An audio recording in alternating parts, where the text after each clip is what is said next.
eu fui pra esse evento que eu falei pra você de realidade virtual, eu entrei mudo e saí calado. 2 meses depois teve um evento muito parecido, no centro de convenções. Só que nesse meio tempo, eu aprendi que eu não era o Bruno, estudante de inglês, que não sabia nada e que estava querendo um emprego na área, mas que estava com medo de falar. Eu era tudo que eu fui no Brasil, ainda continuava sendo. Só que eu era aquilo com o upgrade do inglês. Entendi. Então eu peguei e botei, literalmente, eu botei um terno e falei bem assim, eu fiz a minha inscrição no evento, só que com o nome da minha empresa do Brasil, que eu tinha uma empresa no Brasil.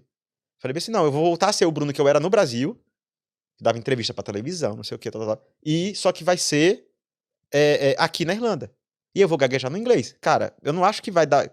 Me falaram que não ia dar problema se eu gaguejar. Tá vendo? Gaguejando até em português. Sim. Se eu gaguejasse em inglês. E aí fui pro evento. Cara, eu fui pro evento e eu comecei a ir de stand em stand, era uma exposição, e conversar com as pessoas. Ah, o seu projeto é sobre o quê? Aí a pessoa, meu projeto é sobre, sabe, terapias diferentes em óculos de realidade virtual. Ah, posso provar? Beleza. Aí pegava o óculos e colocava. Aí tirava o óculos. Aí a pessoa, o que você achou?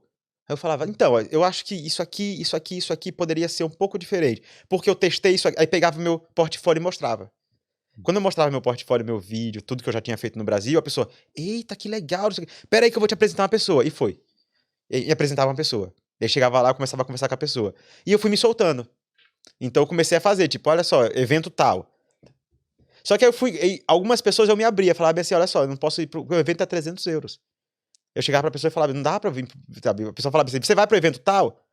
Não tem como eu ir. É 300 euros, tipo, não tem como pagar. Tipo, com pessoas que você, vamos supor, conheceu no primeiro evento, aí Isso, eu você começava a conversar conversar, depois eu ali, trocava uma informação, aí e a a pessoa galera falava bem falava, assim: "Ah, isso, venha pro evento tal, vai ser em outro lugar.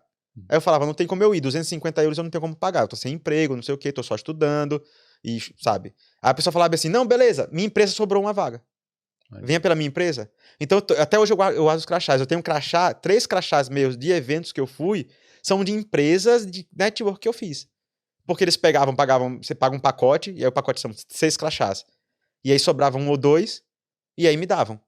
E eu ia lá fazer, eles não podiam me contratar por motivos de tipo, não tenho dinheiro, não sei o quê. E eles pegavam e faziam esse network. E você acha que quão importante foi isso pra você no início, Cara, foi olhando pra trás? fundamental. Até hoje é fundamental. Entendeu? Eu tenho amigos meus ainda daquela época de network, assim, de fazer e bater de porta em porta. Eu fui fazer entrevistas em algumas cidades. Eu fazia entrevista em Belfast por causa desse network. Então, o segundo evento que eu fui da minha área foi patrocinado pelo primeiro cara que eu conheci no primeiro evento. E nesse evento eu conheci um cara que tinha uma empresa em Belfast. E esse cara me chamou pra fazer uma entrevista lá. Hum, E esse outro cara que eu conheci também me chamou pra fazer entrevista em Athlone.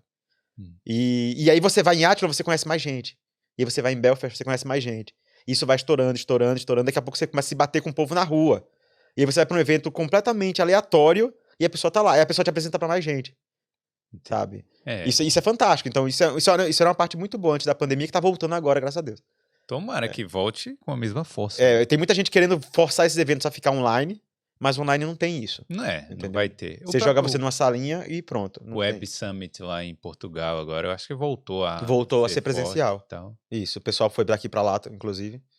Agora vem cá, como é que foi mesmo que você conseguiu aí o primeiro trabalho? Porque você ficou nessa coisa aí das entrevistas, só que aí tinha um limbo do visto, tinha um Isso, monte de então coisa. ficava. Minha primeira entrevista aqui.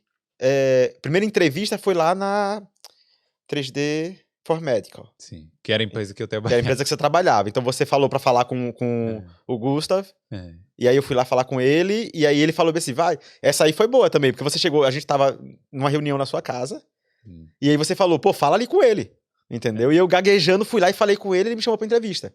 Tipo, era uma Era uma festinha, né? festinha, exatamente, Ah, entendeu? sim. Ele me chamou pra entrevista, eu fui pra minha primeira entrevista. Eu gaguejei até dizer chega, tremi na base.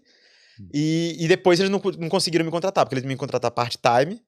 E depois parece que a verba foi cortada e. Você sabe o resto da história? Sim. E aí, beleza. Mas aquela quebrada, sabe? Eu cheguei, você sentar numa empresa que você conhece e vir 3 pessoas que não falam português, que você não conhece, olhar pra você e começar a fazer perguntas. Sim. Primeira vez é susto. A segunda vez já tá mais acostumado. Bruno, quais as qualificações que você focou para conseguir tantos empregos? Network, cara. É o que eu falei. O network. Network. Eu acho que o que fez eu conseguir todos os empregos não foram minhas qualificações de trabalho. Não foram. Que, tipo, eu fiz alguns cursos aqui que não deram certo. Eu fiz muita coisa na minha vida que eu pensei que ia ser... Pra muitas empresas, o que eu fiz, pra muita gente, o que eu fiz foi uma feijoada. Que eu nunca parava em empresa nenhuma e fui trabalhando com 20 mil coisas. Então eu nunca me especializei em nada. Eu não sou, tipo, o melhor animador. Eu não sou o melhor fotógrafo, eu não sou o melhor filmmaker. Mas para esses cargos específicos de você tem que solucionar o problema. Foi o que essa empresa chegou para mim. Tipo, você precisa solucionar o problema. A gente tem problema com isso aqui. Entendeu? Então, o problema que eles trouxerem para mim, como eu já tenho muito, sabe, o meu leque é muito amplo, eu consigo solucionar. Obrigado demais por ter visto esse corte. Para saber como sair do zero e conseguir o seu primeiro emprego na Europa, clique aqui no link da descrição.